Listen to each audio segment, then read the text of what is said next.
elle est un droit aussi, elle est un droit inscrit dans les constitutions et dans les déclarations des droits de l'homme, etc. Donc voilà, il ne s'agit pas de l'amendier, il s'agit simplement de revendiquer un droit. Et donc aujourd'hui, c'est de rappeler ça, cette protection sociale qui existe, dont on a bénéficié, qu'on prend évidemment comme acquis, devoir de l'État, est aussi le droit du citoyen.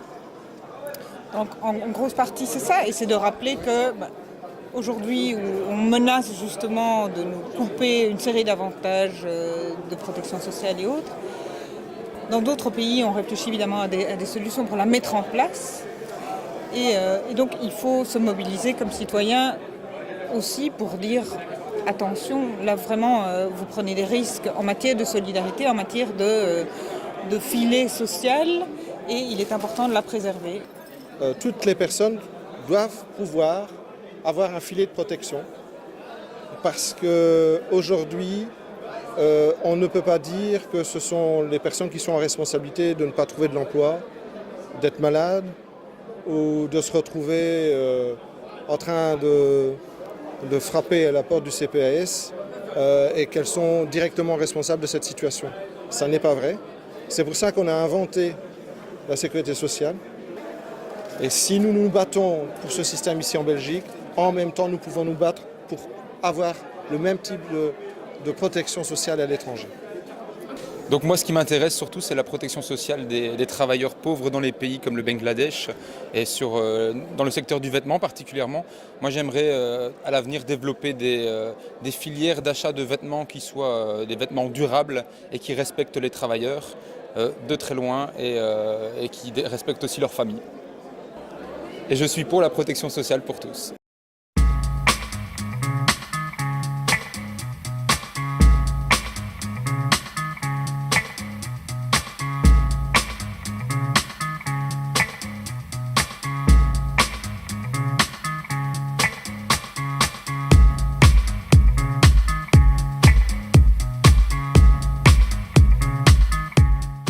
Wallonie-Bruxelles International, qui est en quelque sorte notre ministère des Affaires étrangères, a des programmes de coopération. Alors je prends quelques exemples.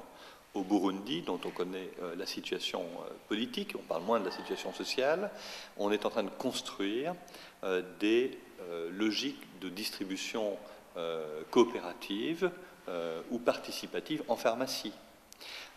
Dans le Bas-Congo, notamment avec les mutualités chrétiennes et socialistes, on est en train de mettre en œuvre des systèmes de mutualisation des soins de santé. Là-bas, c'est des principes inconnus. Nous avons également aujourd'hui en Afrique des projets qui incitent au maillage solidariste et en quelque sorte à la mise en place des premiers principes qui ont conduit chez nous, en Europe occidentale, à l'édification des systèmes de sécu tels qu'on les connaît. Donc on ne peut pas agir sur un plan, il faut agir sur tous les plans. Alors je suis à l'évidence pour la protection sociale pour tous et que je vais arborer et montrer mon soutien à votre action. Je pense que quand on parle d'internationalisation, c'est vrai qu'il y a des expériences que le MOC d'ailleurs mène dans certains pays en Afrique pour essayer d'implanter une base de sécurité sociale, puisqu'on est très loin de ce qu'on défend nous ici. Ça, c'est vraiment un combat de tous les jours aussi. Découvrir d'autres pays, singulièrement la Palestine, où là, la question se pose encore en d'autres termes que de résister par rapport à des acquis, c'est-à-dire de gagner des acquis. De gagner d'abord une indépendance, ça c'est la première des choses, mais aussi, au-delà de ça, de vivre. C'est une population qui doit vivre tous les jours. C'est-à-dire des gens qui luttent au quotidien pour justement obtenir une protection sociale, pour obtenir un certain nombre de droits basiques, des droits minimums pour pouvoir vivre. Et découvrir ça, c'est extrêmement impressionnant. D'abord, notre action est concrète. Elle vise à aider à jeter des ponts, des passerelles entre les uns et entre les autres. Donc c'est quand même ça, en tout cas, à la base, évidemment, de la coopération. Mais c'est pas à sens unique, quoi. C'est vraiment nous aussi qui apprenons beaucoup, en tout cas, des combats que les gens mènent là-bas pour avoir des droits basiques, des droits minimums. Et je pense notamment aux personnes handicapées. Alors, quand on voit parfois chez nous la difficulté que l'on a pour venir venir en aide aux plus fragiles, et singulièrement aux personnes qui souffrent d'un handicap, et d'observer qu'en Palestine, notamment là, dans l'hôpital du docteur Chiadé, eh bien, la priorité est mise d'abord à l'intégration des personnes handicapées. Quelle belle leçon dans un contexte 1000 fois plus difficile qu'ici. Bien entendu, je suis pour la protection sociale pour tous et bien entendu partout.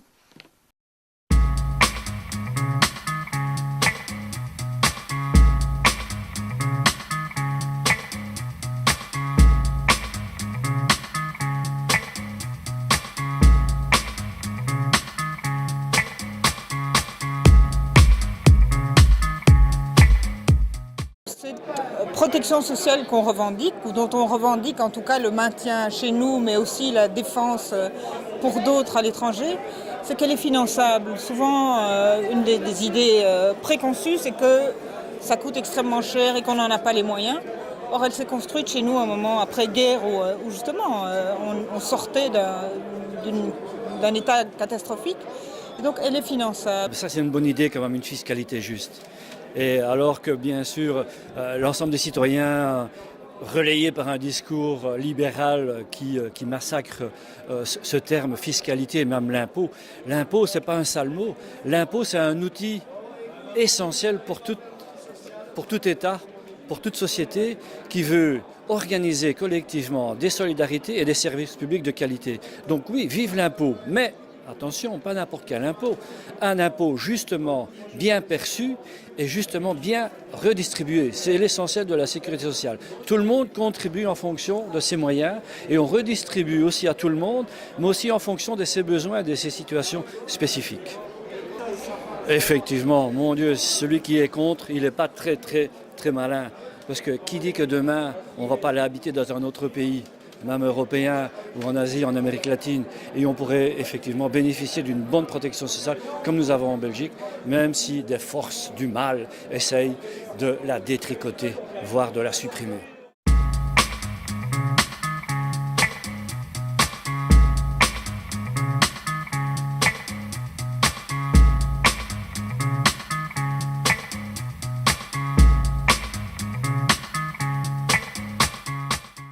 On est dans des organismes de négociation au niveau national pour garantir la sécurité tarifaire, les prix accessibles pour les affiliés. On est pour la protection sociale pour tous et partout. Les mouvements sociaux ils doivent être associés aux décisions politiques parce que ce sont les mouvements sociaux qui repèrent des enjeux, qui ont une analyse critique de comment les politiques ont un impact sur la vie des gens, comment les gens vivent finalement, comment ça se traduit dans les réalités de terrain. Les mouvements de femmes doivent être associés à la prise de décisions de politiques qui vont toucher les femmes. Ici récemment, on a vu dans cette législature et la législature précédente, les mesures d'austérité, elles concernent énormément les femmes. Quand on parle de dégressivité des chômages, quand on parle d'exclusion des allocations de chômage, de récalcul pour la pension, de changer des conditions pour accéder à la prépension, ou encore de raboter encore plus l'AGR, donc l'allocation de garantie des revenus, et bien, ce sont les femmes qui sont surreprésentées dans ces catégories-là. Et donc qui subissent les conséquences de ces mesures d'austérité. Donc arrêtons de grignoter sur le système de la sécurité sociale et défendons une protection sociale juste pour toutes et pour tous.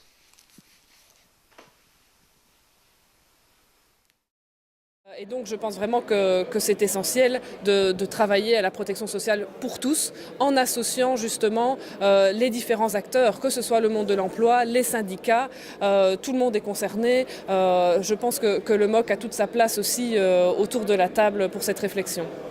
Bien sûr, je suis pour la protection sociale pour tous. Merci.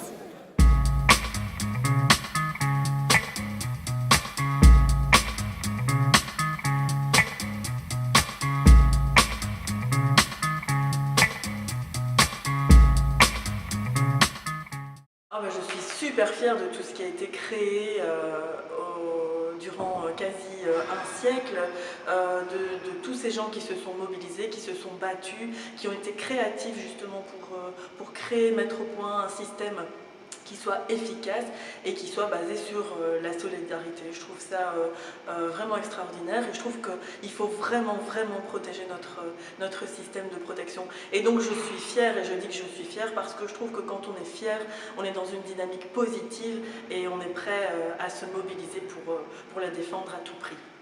La sécurité sociale est attaquée de toutes parts, et surtout par le gouvernement actuel, mais déjà par le précédent gouvernement. C'est à la fois les jeunes, avec les mesures, les allocations d'insertion qui sont pratiquement disparues parce qu'ils n'existent plus. C'est à la fois pour les personnes âgées, plus de mesures de fin de carrière, plus de possibilités de prendre sa pension à un âge où on a travaillé toute sa vie, parfois même 40 ou 45 ans, et même pour les travailleurs. Donc c'est un combat de tous les jours, tout le temps, et le plus important c'est la mobilisation. Ce sera qu'en se rassemblant, qu'en étant unis, en étant solidaires qu'on pourrait y arriver. On est dans un mouvement de droite et de plus en plus de droite. Et s'il n'y a pas un mouvement de la base des citoyens qui soit solidaire, mobilisateur pour tous ces enjeux actuels, on ne pourra pas s'en sortir. Et donc, c'est la sécurité sociale pour tous. C'est plus important que jamais.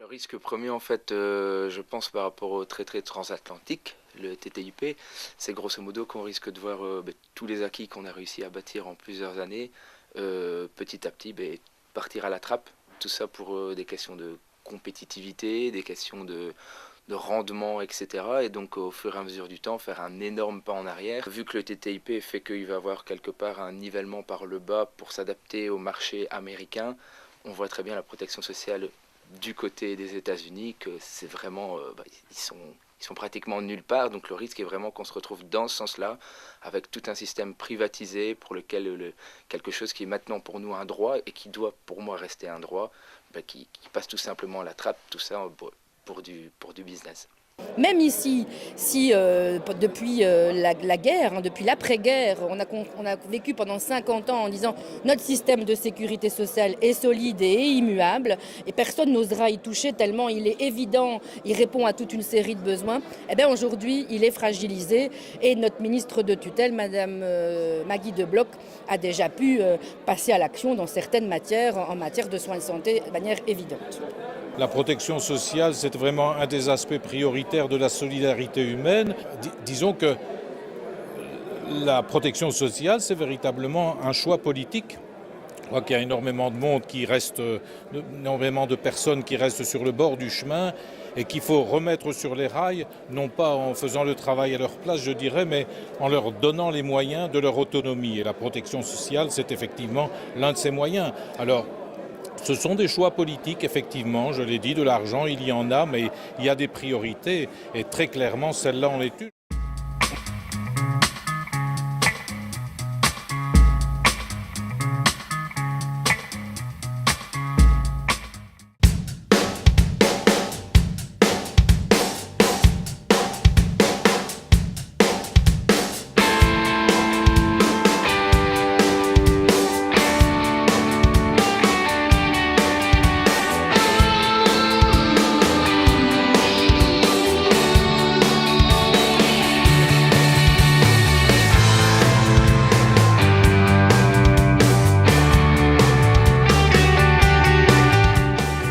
Je kiffe trop la protection sociale.